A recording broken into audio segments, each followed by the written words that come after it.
Oi, meu nome é Eduardo Bazei. Oi, meu nome é Vitória Campani e nosso trabalho é sobre a análise da influência do extrato de cúrcuma azedoária na oviposição da fêmea Aedes aegypti. Antes de introduzir o contexto desse trabalho e por que a gente escolheu focar nesse tema, a gente acha importante introduzir o termo oviposição, já que o nosso primeiro contato foi desenvolvendo a pesquisa. A oviposição, ela é o processo da fêmea de colocar ovos e ele começa na escolha do local onde essa fêmea vai colocar os ovos. Isso é muito importante porque influencia diretamente no sucesso da prole e no desenvolvimento da espécie. Dito isso, então, quanto à introdução do nosso trabalho e por que a gente escolheu esse tema, é impossível não citar as inúmeras notícias que saíram durante esse ano quanto à doença dengue. Alguns especialistas já consideram a dengue uma das maiores epidemias que o Brasil já passou, e nesse ano especificamente, os casos foram alarmantes. No início desse ano, saiu uma notícia que dizia que nos 2 primeiros meses de 2024, os casos da doença dengue já tinham ultrapassado os casos registrados no ano anterior, 2023, inteiro, o que é um número muito alarmante. Além disso, a gente atingiu os 5 milhões de casos de dengue no Brasil esse ano. E várias outras notícias apontam a dengue como não só um problema aqui no Brasil, mas como uma preocupação internacional. Dito isso, então, a gente decidiu focar o nosso trabalho nessa problemática e fomos pesquisar sobre os métodos de controle da dengue. A gente encontrou que o controle vetorial, ou seja, o controle da espécie Aedes aegypti, que transmite a doença dengue, é a segunda forma mais eficaz de parar a doença, perdendo somente uma vacinação. Dito isso, a gente foi procurar, então, alternativas para esse controle. E a gente encontrou várias opções de novos princípios ativos para larvicidas, inseticidas e repelentes. Mas a gente encontrou uma lacuna de pesquisa na área de oviposição, que a gente achou muito interessante por agir na origem do problema, não só controlando os mosquitos que já estão por aí, mas realmente freando a reprodução do mosquito Aedes aegypti. Quanto ao que a gente iria usar para opção de influência na deterrência, o Eduardo vai explicar um pouco mais sobre a cúrcuma azedoária. Bem, o nosso projeto, no princípio, ele queria então achar um deterrente de oviposição, que é algo que impedisse que a fêmea do mosquito Aedes aegypti colocasse seus ovos no local onde o produto fosse aplicado. A partir disso, então, a gente pesquisou mais sobre deterrentes de oviposição e um trabalho que chamou muita atenção do grupo foi um que usava o óleo essencial da pitanga como deterrente de oviposição, que apresentou resultados muito positivos, diminuindo em mais da metade a oviposição nos locais onde esse óleo essencial era aplicado. Nesse trabalho também, os autores colocaram que o principal composto que poderia ser responsável por essa deterrência de oviposição era o curzereno. A partir disso, então, nós pesquisamos outras plantas em que o curzereno estaria presente e que seria de mais fácil produção em larga escala. E foi então assim então que nós encontramos a cúrcuma azedoária, que é uma espécie nativa da Índia. No Brasil, ela pode ser encontrada na floresta amazônica e mata atlântica. E e também já é muito utilizada na área da saúde como antioxidante, antimicrobiana e anti-inflamatória. É importante realçar, como o Eduardo disse, que o nosso trabalho ele começou na área de deterrência de oviposição, ou seja, afastar a fêmea de um certo local de oviposição. Mas, devido a resultados que nos apresentaram o oposto do que a gente esperava, a gente resolveu mudar o fluxo do trabalho. Claro que isso foi um choque de início pra gente, uma grande surpresa, mas agora a gente já vê como uma oportunidade, já que agora o nosso referencial teórico ele aborda não só a deterrência de oviposição, mas também a atraência de oviposição, e isso acaba por resolver um dos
Partindo então para nossa metodologia.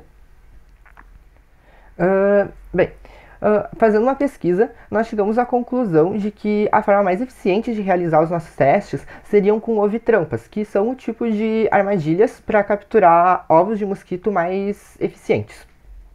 A partir disso, então, nossos testes se dividiram em testes de campo e de laboratório. Nos testes em campo, então, a montagem das nossas ovitrampas era feita com um vaso de planta, de plástico, uma paleta de madeira do tipo Eucatex, que era presa a esse vaso com um clipe de papel.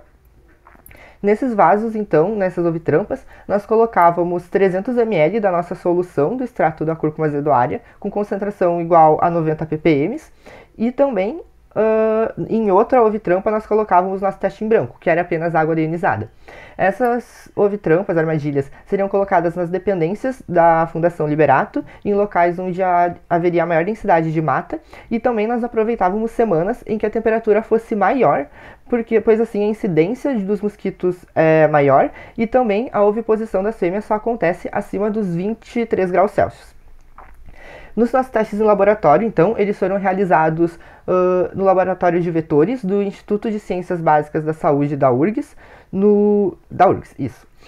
Lá nós tínhamos, então, 2 mosquitários, onde nós colocávamos também nossas ovitrampas, porém dessa vez menores, com capacidade de até 50 ml, e no local das paletas de madeira, a gente usava papel filtro para que os ovos ficassem fixados neles.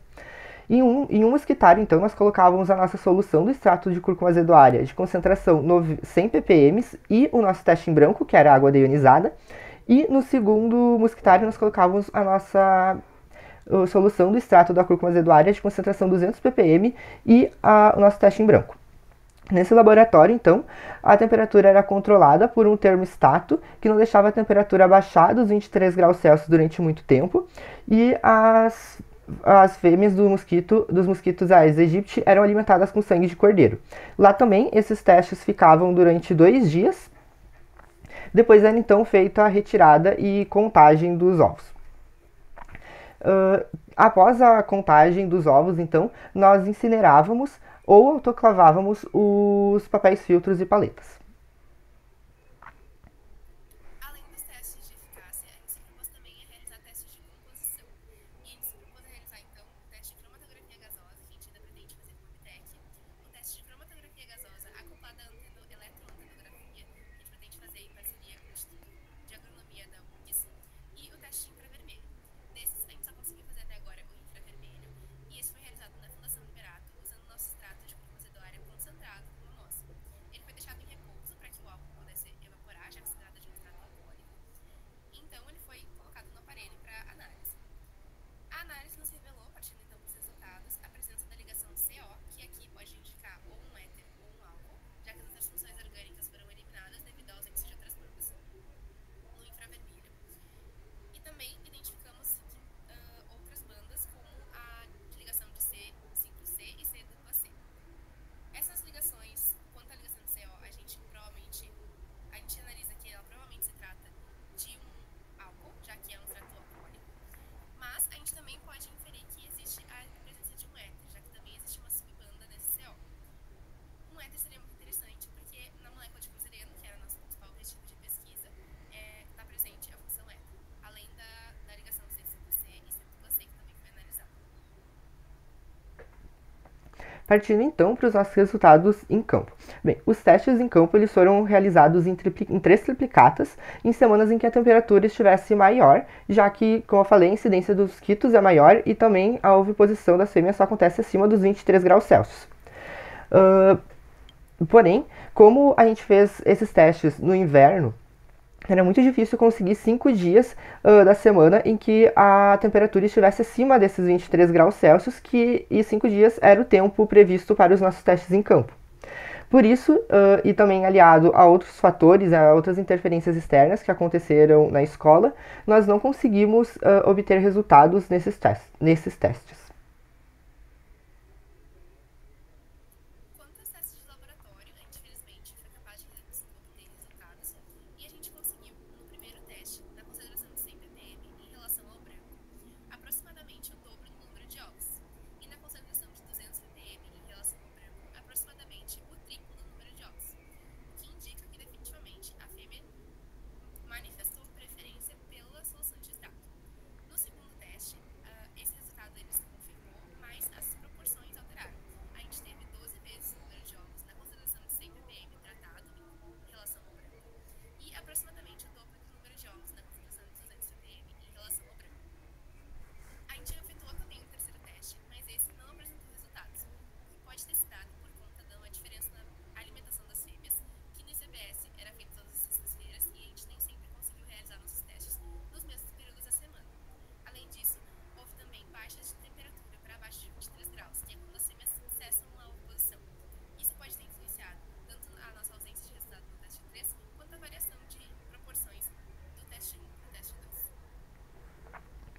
Partindo então para as nossas considerações finais, nós podemos concluir que o extrato da cúrcuma azedoária ele pode sim ser um atrativo da oviposição das fêmeas do mosquito Aedes aegypti nas concentrações de 100 e 200 ppm, auxiliando no controle da espécie e também das diversas doenças causadas pela mesma.